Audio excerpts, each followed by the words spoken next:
भरल होलिया में मजनुआ तोहर कनबे करतौगी। अखना सब सुन रहल छी मां शीतला रिकॉर्डिंग स्टूडियो किरतपुर बाजार। डीजे अभिजीत भरल होलिया में मजनुआ तोहर कनबे करतौगी। करै छी शादी दुल्हा मनबे करतौगे, हाँ मनबे करतौगे। भरल होलिया में मजनुआ तोहर कनबे करतौगे। भरल होलिया में मजनुआ तोहर कनबे करतौगे। पी पी के गाजा दारू दिल के जरतौगे, हाँ दिल के जरतौगे। भरल होलिया में मजनुआ तोहर कनबे करतौगे। भरल होलिया में मजनुआ तोहर कनबे करतौगे। भरल होलिया में मजनुआ तोहर कनबे करतौगे, कनबे करतौगे। डीजे अभिजीत भरल होलिया में मजनुआ तोहर कनबे करतौगी।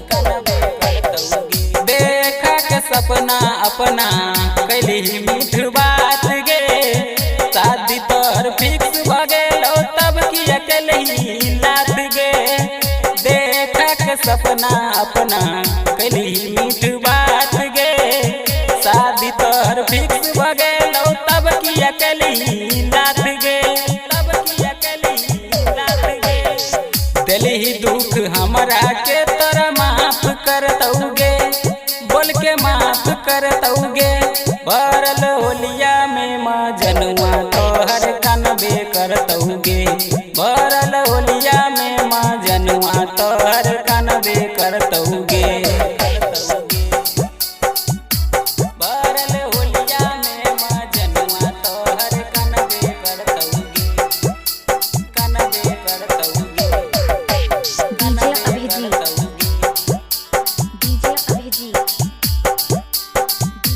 भरल होलिया में मजनुआ तोहर कनबे करतौगे। तोरे प्यार में सुन गे छौरी मारा गेल मतिया, दीना मात कटिए जैतै कटतै कोना रतिया। तोरे प्यार में सुन गे छौरी मारा गेल मतिया, दीना मात कटिए जैतै कटतै कोना रतिया, कटतै कोना रतिया। तेली फोटो रंज प्रेम जरेबे करतौगे, फोटो जरेबे करतौगे। भरल होलिया में मजनुआ तोहर कनबे करतौगे। भरल होलिया में मजनुआ तोहर कनबे करतौगे।